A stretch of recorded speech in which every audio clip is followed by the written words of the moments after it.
In spite of the warm weather outside, golfers were heading inside to the Metro Toronto Convention Centre today for the Golf and Travel Show. Among them, an 80-year-old who was getting a lesson from one of the world's best instructors. As Debbie Lytle-Kwan shows you, this golfer had been dreaming about this moment for years.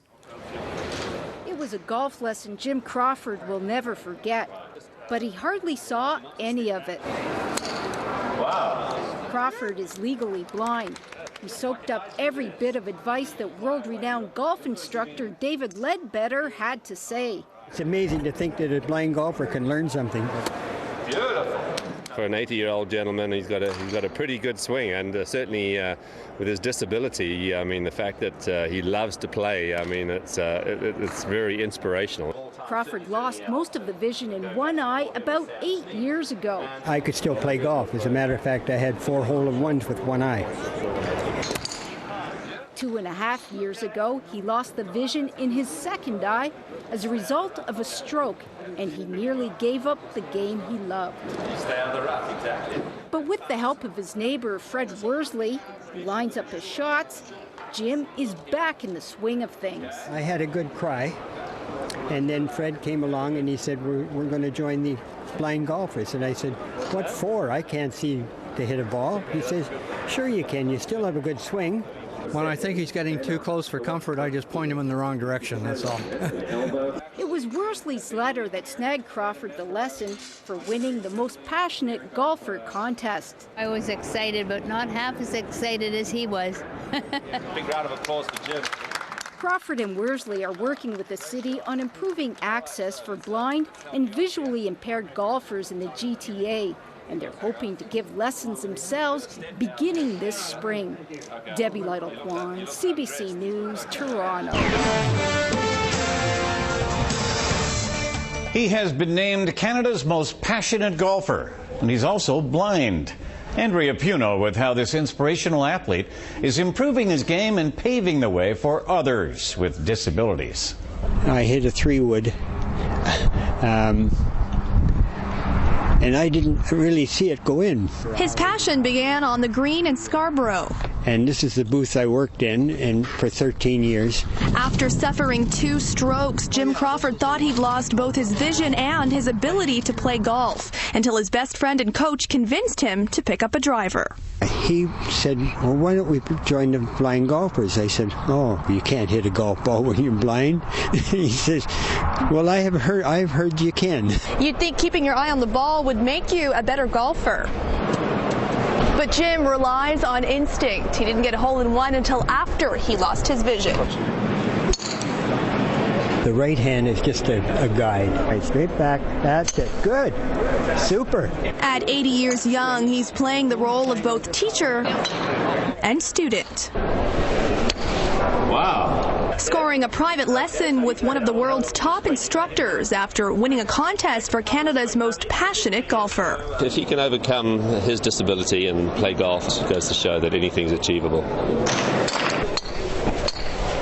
This stellar swing comes from a mix of talent Beautiful. and superior coaching. When he hits a good ball, and he hits a lot of them, I get more of a kick out of it than what he does. Jim is hoping his experience will create opportunities for other visually impaired golfers who can sign up for golf lessons at the Don Montgomery Community Centre in Scarborough this spring. For more information, head to our website, citynews.ca. At the Toronto Convention Centre, I'm Andrea Puno, City News. I want to just double check and make sure that your grip and your stance and posture are good. Tonight we're at the Beach Fairway Golf Driving Range in Scarborough, and this is our second of 4 clinics, free clinics, that OVIG is providing for, primarily we're looking for new golfers, but if you're a former golfer or have been golfing with us as a member of OVIG, you're more than welcome as well. And we hope to promote, get the word out a little more, because many of the blind golfers and low vision people just do not know about our organization. It's not over just because you've lost your eyesight. And then right at the end, we want to almost that whoosh feeling into the grass. About 2 years ago, I was diagnosed with macular degeneration, age-related macular degeneration. And this is a condition that you can cure it. So I've lost whatever vision I have, and it could get worse. but it probably, I'm hoping it could get better, but I'm not going there. It really doesn't matter to me, really, because I'm very comfortable. I enjoy my life. I still do the same things I did before. And imagine I'm taking up golf, so there goes, you know, go figure. Perfect. The lessons are given by two CPGA golf pros, one from a local Toronto course, the other is from Nobleton Lakes, and they volunteer their time free of charge to provide lessons to our people that come to the clinic. So we don't want to turn it in our hands like that. You feel how that turns like that? Yes. I want to give back to the game. My purpose as a golf professional is to grow the game. So I just use it as a way of my way to give back to the golf community and golfers. Perfect. That's the one. I really hope to learn all the steps and of a very beginner. So then I achieve something when people talk about golf, and I know what they're talking about. The back of your hand faces, you know, the fairway, the target, okay? When I first started out, I wasn't hitting the ball very well or very far.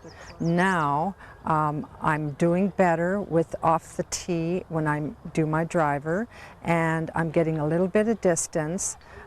Some days, if I hit it really, really well and nicely, I think the distance has been about 150 yards a couple of times. So that really excites me because that's my goal, is to hit it straight and far. Oh my gosh, that's great. It's very heartwarming to a guy like me to see these people smile and overcome their fears and get out there and enjoy themselves. It's really marvelous. I get more out of it than they do.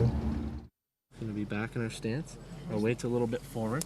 During the year, OVIG provides tournaments, and membership is $50 a year, and the member and coach will golf free of charge.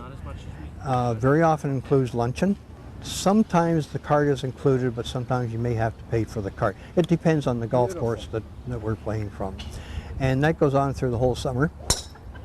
And once a year we have a charity golf tournament, and which is pretty well our only way to raise funds to support the golfers all year. Part of the coach's responsibility for these tournaments is to get them there in the first place. They drive the cars and pick them up and do that kind of thing. When they get to the golf course, of course, the coach becomes that person's eyes. And very often, most coaches do golf so that they play in a group of 4, usually 2 blind or visually impaired and 2 sighted coaches. And we become their eyes. We watch them for their setup. We point them in the right direction. We tell them what the hazards are, how far they have to hit the ball, where the greens may be. And we're just generally their eyes. We take the place of their eyes because they can't see.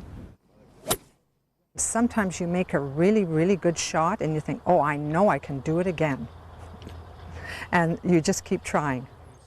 The blind or visually impaired golfer gets great enjoyment out of it. They can't see the ball. They don't see that 200-yard drive, but they can feel it. Yes. Every golfer knows that you don't have to see the drive to be able to appreciate that, hey. Welcome back to AMI's Sports Access program, coming to you from Wayne Gretzky's Toronto. Great food, great service, one great restaurant. And without further ado, let's have some fun and meet the folks from the Ontario Visually Impaired Golf Association on a recent outing. A good hit, the group congratulates, and they head off. The more visually impaired golf changes, the more it stays the same. There is no new technology, no ringing ball, no GPS system to help the players execute the basics.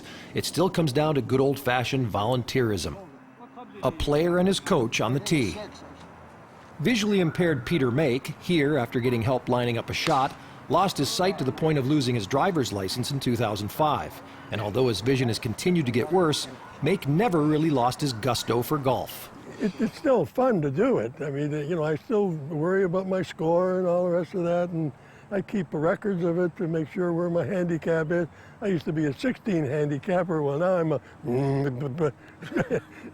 try double. Peter's eyes on the golf course belong to his old friend Cam Ferguson, who, like other coaches, as they're called, lines up Peter's shots and encourages him.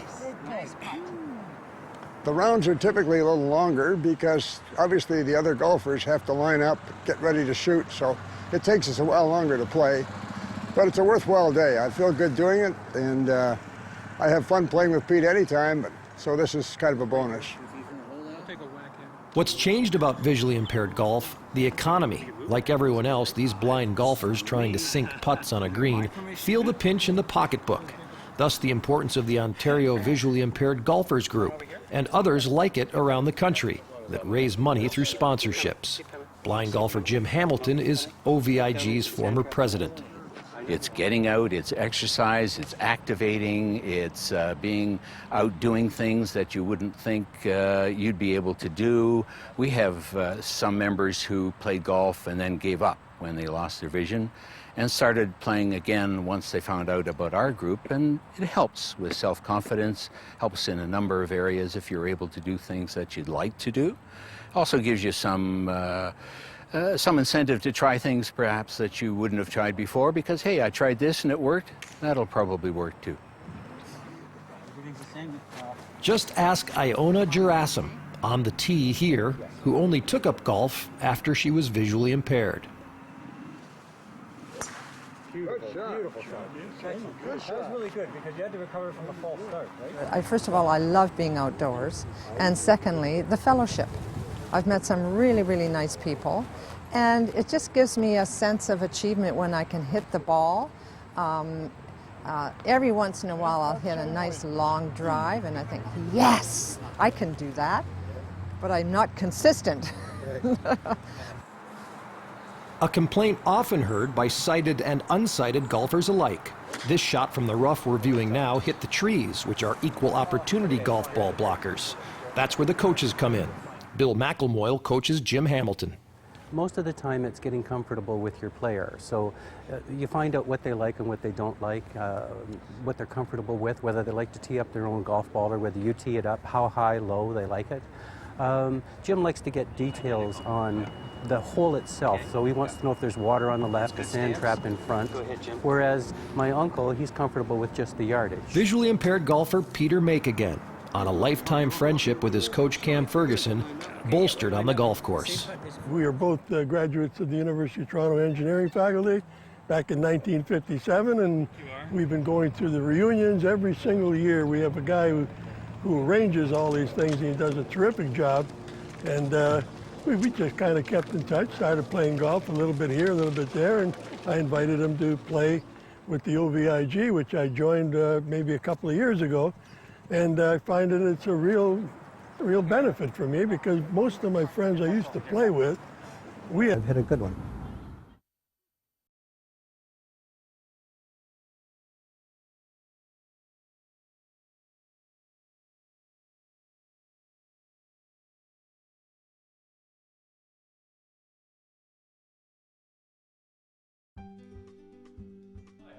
David Burnett, the CEO of End-to-End Networks, and along with my business partner, Wayne Cook, the president of the company. We founded this business back in the 90s. And being good corporate citizens, we always believed that it's important to support your community. Wayne and myself had a mutual interest, and that was golf. Myself being totally blind, I had a leaning towards the Ontario Visually Impaired Golfers Association. One of the things that Wayne and myself do through End-to-End is support their annual fundraising tournament called the Colin Cressler Tournament, named after a young man who had a passion for golf, but also had lost his eyesight and diabetes, and ended up through some of the other complications of diabetes and passing away several years ago. One of the highlights of that event is the annual Beat the Blind Guy tournament. I'm the blind guy, and I challenge every golfer coming up to beat me at closest of the pin. And in my opinion, it's the highlight of the tournament, and I hope to see you there. July 21st.